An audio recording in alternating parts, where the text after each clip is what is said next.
তীব্র দাবদাহের কারণে নাজেহাল অবস্থা হয়ে গিয়েছে দক্ষিণবঙ্গের মানুষদের। ব্যাপক হারে গরম পড়েছে জেলা পুরুলিয়াতে। বরাবরই দক্ষিণবঙ্গের এই জেলায় তীব্র শীতের মতনই তীব্র মাত্রায় গরম পড়ে। রুক্ষ লাল মাটির এই জেলাতে গরমের কারণে প্রায়শই অসুস্থ হয়ে পড়ছে অনেকে। এই সময় খাওয়া দাওয়ার বিষয়ে বিশেষ নজরদারির প্রয়োজন। কী কী ধরনের খাবার খেলে এই সময় শরীর সুস্থ থাকতে পারে সে বিষয়ে গুরুত্বপূর্ণ কিছু টিপস দিয়েছেন পুরুলিয়া টেবিল মাহাতো সদর হাসপাতালের বিশিষ্ট চিকিৎসক ডক্টর পবন মণ্ডল। তিনি বলেন, যেহেতু এই সময় তীব্র তাপপ্রবাহ চলছে, তাই একেবারেই হালকা খাবার খাওয়া প্রয়োজন।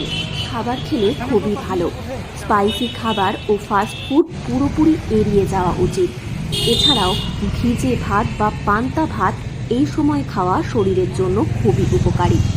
এরই পাশাপাশি নুন চিনির জল, ডাবের জল, বাতাসার জল এগুলি বেশি করে খাওয়া উচিত।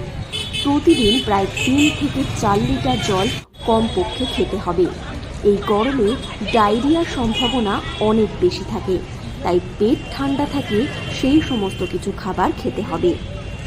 তো সব দিনে ফ্রেশ সবজিযুক্ত খাবার হয় বেটার। স্পাইসিস খাবার মানে মশলাযুক্ত খাবার অ্যাভয়েড করতে হবে। সিদ্ধ মানে সবজি, ভাত, ডাল এগুলো খেতে হবে। সকালের যে খাবারটা, যেটা ভাত বানিয়ে রেখেছে, এই ভাতটা যদি জল দিয়ে সন্ধ্যাবেলা যদি ভাত খায়, ওটাকে পুরুলিয়ার ভাষাতে ভেজা ভাত বলা হয়। ওটাও খেলে শরীরের পক্ষে অনেকটাই ভালো হয়। নুন লেবুর শরবত অথবা ডাবের জল বা শুধু চিনির জল, এটা একটু মানে খেলে বেশি শরীর ঠান্ডা থাকে। এবং সবসময় গরমটাকে অ্যাভয়েড করতে হবে। ঠান্ডা জাতীয় খাবারটাই খেতে হবে, পানীয় জলটা। ভাজা, চপ, ভাবড়া বা আদার্স ফাস্ট ফুড এগুলো অ্যাভয়েড করে চলতে হবে। মশলা খাবারগুলো অ্যাভয়েড করতে হবে। এই গরমে একটা ডায়রিয়ার প্রকোপ চলে, সেক্ষেত্রে ডিহাইড্রেশন খুব সহজেই হয়ে যায়। সেজন্য এটা অ্যাভয়েড করতে হবে। এবং সবসময় সারাদিনে 3 থেকে 3.5 লিটার নর্মাল ড্রিঙ্কিং ওয়াটারটা বেশি করে খেতে হবে। পুরুলিয়া জেলাতে প্রতি বছর ব্যাপক হারে গরম পড়ে। এবছরও তার ব্যতিক্রম হচ্ছে না। আর এবছর শুধু জেলা পুরুলিয়া নয়, গোটা দক্ষিণবঙ্গ জুড়ে রেকর্ড মাত্রায় গরম পড়েছে।